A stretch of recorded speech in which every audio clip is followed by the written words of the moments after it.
On her first day at Westview High School in Portland, Oregon, 16-year-old Amara Okoye walked into a trap set by a group of bullies looking to test the new girl.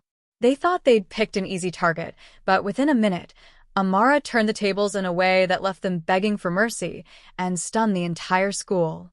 Amara Okoye was new to Portland, having moved from Chicago with her mother, a nurse, and her older brother, who was in college.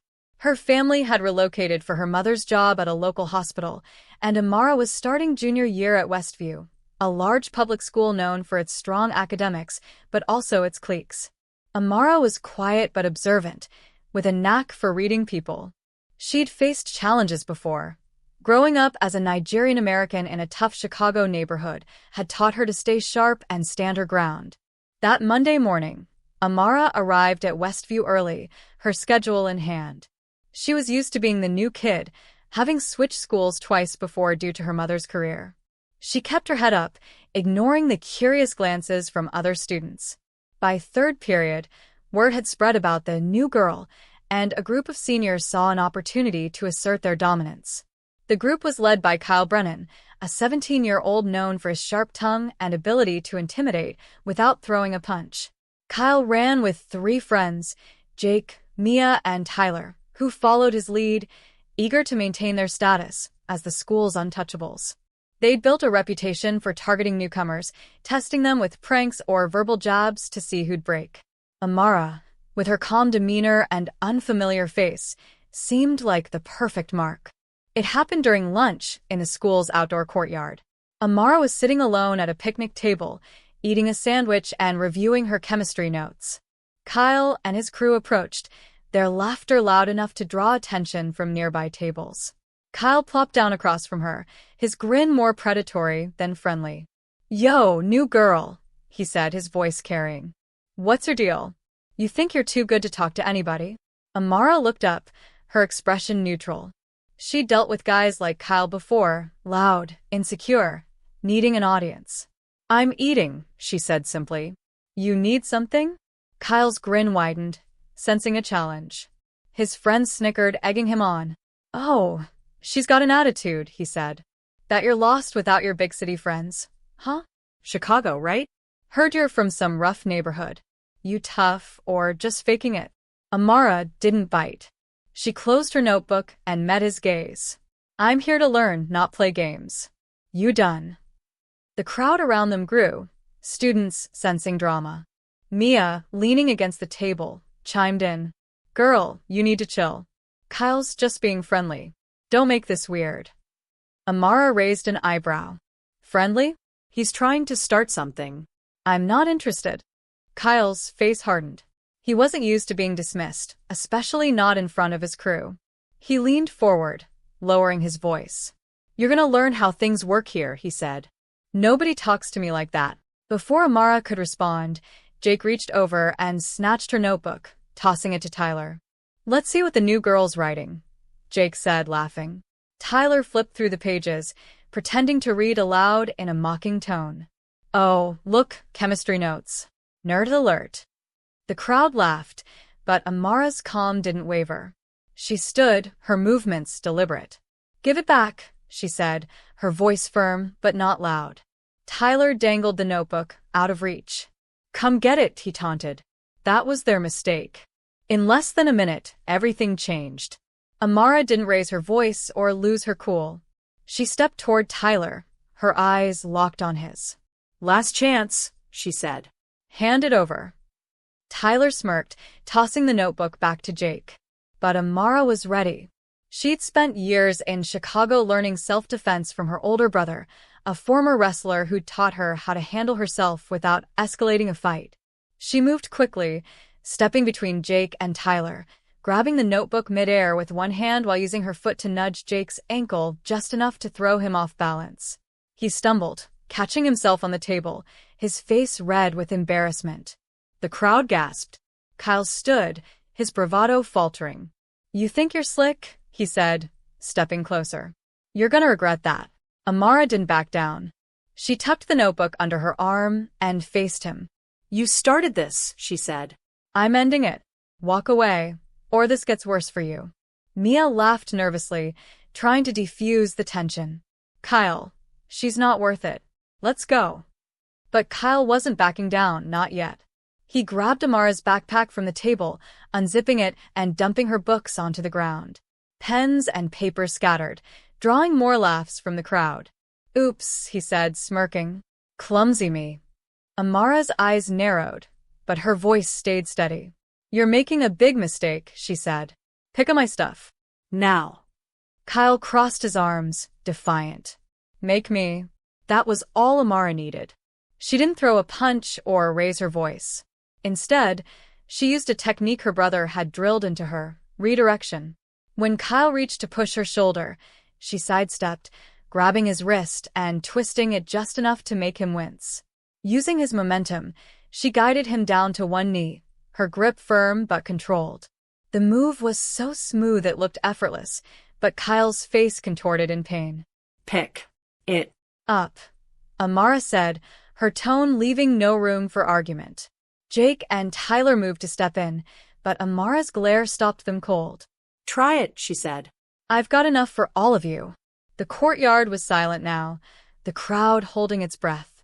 Kyle, still on his knee, muttered, Okay, let go. Amara released his wrist, stepping back. He scrambled to his feet, rubbing his arm, his ego bruised more than his body. Jake and Tyler hesitated, then started picking up Amara's books, their faces burning with humiliation. Mia joined them, avoiding eye contact. Please, Kyle said quietly, his voice barely audible. We're sorry. Just let's call it even. Amara didn't gloat. She watched as her belongings were gathered and placed back on the table. Don't mess with me again, she said. Or anyone else. You're not as tough as you think.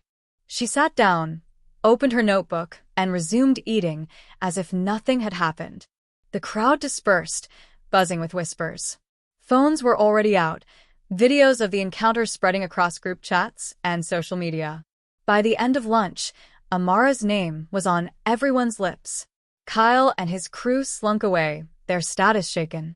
They didn't bother Amara again, and over the next few days, their influence at Westview noticeably faded.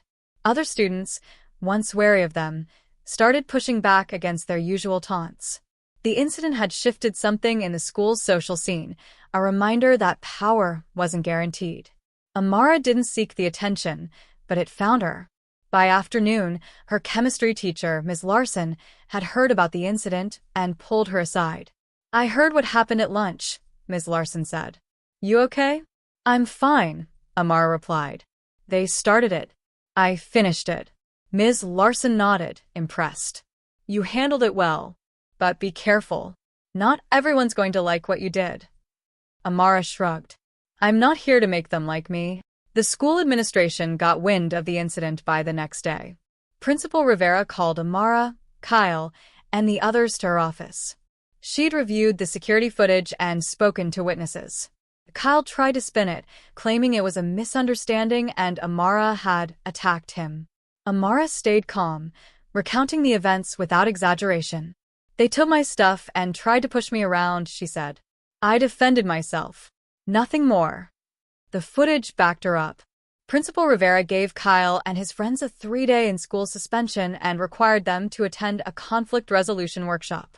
Amara received a verbal warning about physical contact, but Rivera's tone suggested she wasn't pressing the issue.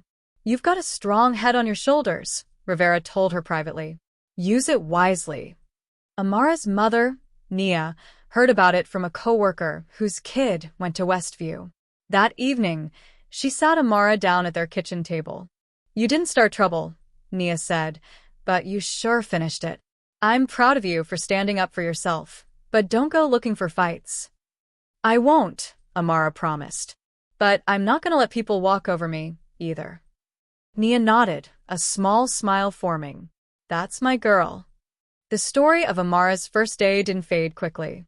Classmates who'd watched from the sidelines started greeting her in the halls, some with awe, others with curiosity. A few tried to befriend her, but Amara kept her circle small, gravitating toward kids who didn't care about popularity. She joined the robotics club, where her quick thinking earned her respect among teammates.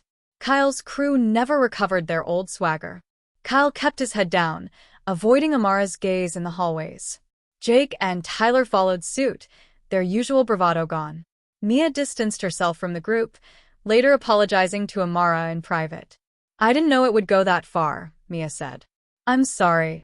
Amara accepted the apology, but didn't sugarcoat it. "Next time, speak up," she said. "Don't just follow."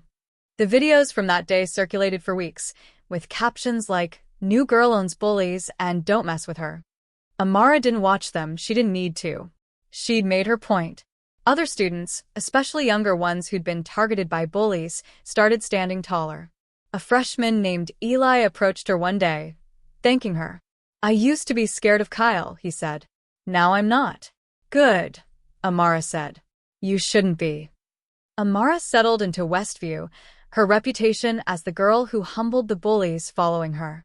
She didn't let it define her, focusing instead on her grades and robotics projects. Her brother, back home for a weekend, teased her about becoming a school legend. Amara rolled her eyes but smiled. "I just did what I had to," she said. For Kyle and his friends, the incident was a wake-up call. They didn't reform overnight, but they stopped targeting others, wary of another misstep. Kyle later told a friend he'd underestimated Amara, assuming she'd fold like others had. He didn't make that mistake again. The courtyard moment became part of Westview's lore, a story teachers referenced when discussing respect and consequences. For Amara, it was just her first day, a day that showed everyone what happened when bullies picked the wrong target. She didn't come to Portland looking for a fight, but she proved she could finish one, leaving a mark that lingered long after the crowd dispersed.